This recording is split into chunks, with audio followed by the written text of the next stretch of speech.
As the fighter steps into the arena, the lights gleam down like spotlights on a stage, the crowd erupts with thunderous applause, and he raises his gloved hand in acknowledgement before climbing between the ropes, soaking in the electric atmosphere of the moment, a mix of nerves and excitement evident in every step. The referee, standing centering, stern and composed, delivers the final instructions with clarity and command, saying he expects a good, clean fight that both fighters must protect themselves at all times and obey every instruction he gives without hesitation. And then he steps back, gesturing for the fighters to touch gloves as a sign of mutual respect before the storm begins. This moment echoes back through boxing history. Exactly 50 years ago, Emil Griffith stepped into Madison Square Garden and shocked the world by defeating the reigning middleweight champion. And just like Sugar Ray Leonard, who was considered a natural welterweight before moving up to chase greatness, Kell Brook now stands at a similar crossroads, hoping to etch his name among legends by facing one of the most feared men in the sport today, Gennady Golovkin, famously known as Triple G. The air has been thick with speculation, particularly from American media, questioning Brook's health after a weigh-in where he appeared pale and drained, sparking rumors that he was under the weather or battling an illness. Yet Brook and his team insist there is nothing wrong, and as the first bell sounds, his sharpness and balance suggest he's ready to prove it.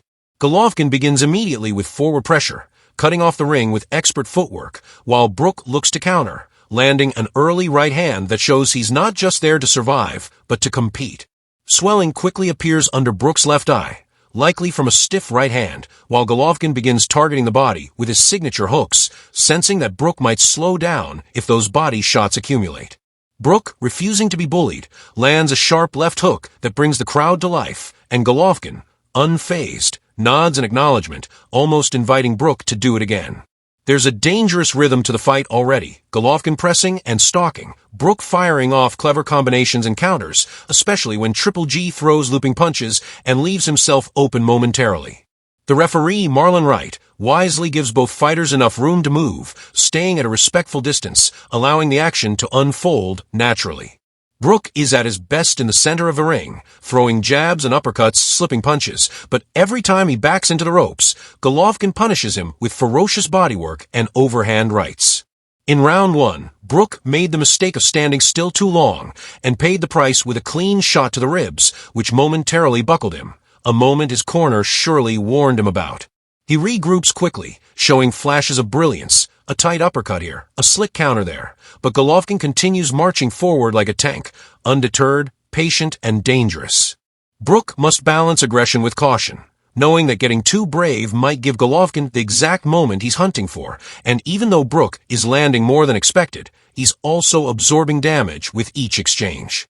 Triple G begins finding rhythm in round three, digging to the body again, landing hard combinations, jab, right hand, left hook, while Brook answers with stiff jabs and even wins some admiration from the crowd by landing flush counters, though his face is now marked, showing the physical toll. Brook's trainer repeatedly shouts instructions: stay off the ropes, keep it in the center, but Golovkin is an expert at cornering opponents, and every time Brook strays back, the punishment increases. Golovkin lands a clean right hook around Brook's guard, followed by another thudding left to the ribs, and while Brook holds his hands high to suggest he's fine, the signs are clear, he's being worn down. Golovkin, sensing the momentum shift, begins walking through Brook's shots, forcing the pace, targeting the liver with heavy blows, and as round 5 unfolds, the fight reaches a boiling point. Brook, though still showing flashes of offense, looks to be fading, his punches losing steam, his movement slowing just enough for Golovkin to capitalize. In the far corner, Dominic Ingle sees the writing on the wall. Brook is too brave for his own good, still firing, still trying, but absorbing too much damage, and Ingle pleads with the referee to end it, waving the towel desperately, his face etched with concern. The referee sees it and stops the bout, awarding Golovkin a technical knockout in the 5th round. It's a stunning and perhaps controversial finish, especially since Brook was still fighting back, but from the trainer's point of view, it was a necessary act of protection. Brook exits the ring with his pride intact, having stood his ground against one of the most feared men in boxing, but tonight belongs to the undefeated, dominant, and still universally recognized middleweight champion of the world, Gennady Triple G Golovkin, who once